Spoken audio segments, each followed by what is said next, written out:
With me now, former Trump Deputy National Security Advisor Katie McFarland.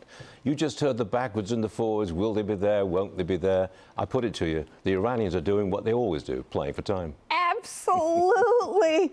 You know, they play for time. They pause. They have an agreement. Then they break the agreement. Then there's another issue. It's, you know, wash, rinse, repeat. And they've done this for 45 years. They're not going to do anything different. So what's going to happen in Islamabad doesn't really matter. It's not the guys in the suits who are making the decisions in Iran right now. It's the guys with the guns.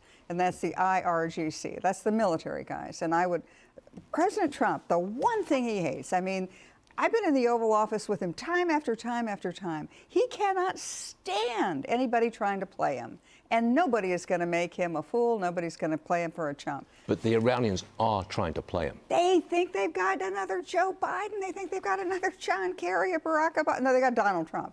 And my guess is that 24 hours from now, that we will now resume. The ceasefire will be over, and we will resume. And we will resume now with far more capability than we had even a month ago. We've almost double the firepower in the Gulf now. And my guess is also that the Israelis will resume their decapitation of some of the top-tier leadership. I want to repeat that. They're not going to move. The Iranians are not going to do anything. And Trump's had enough.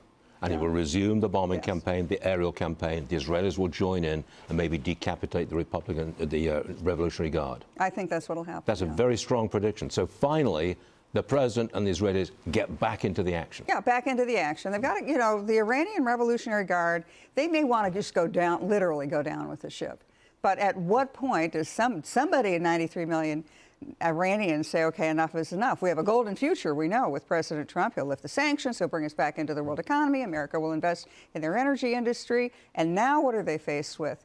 They're probably getting phone calls from the Chinese, who are the only ones who really count for them.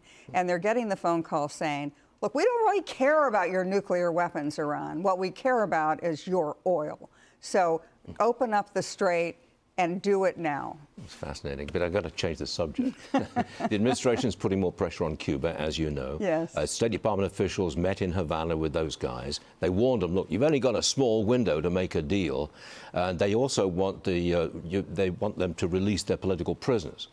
So where are we at in Cuba? I mean, is this just going to drag on too? No, it's not going to drag on. So here's what's happened in Cuba. Now, you know, Marco Rubio, his parents are from Cuba, fled Cuba. He speaks Spanish with a Cuban accent, and he has apparently been talking to, on the sidelines and actually meeting in person at one point, but talking on the phone with the grandson of Raul Castro. He's called Raulito, Little Raul. And the two of them talk, and people who've heard them say, if they speak in Spanish, and it's like two guys in Hialeah, Florida, talking to each other. They get along. Raulito understands that the old system isn't working. He's young. He's like about 40 years old. And so he knows there's a future ahead. And I think that I think once we stop focusing on Iran every 7 minutes of the day, I do think that there's going to be a deal, and I think it'll be a peaceful deal. And here's why the clock is ticking. We don't want China, or particularly Russia, at Guantanamo. We don't want them in the neighborhood. So this will be a squeeze play of squeezing them out of there, too. I could talk to you all day, but I can't. Thanks for joining us, Katie. Always a pleasure. Thank you.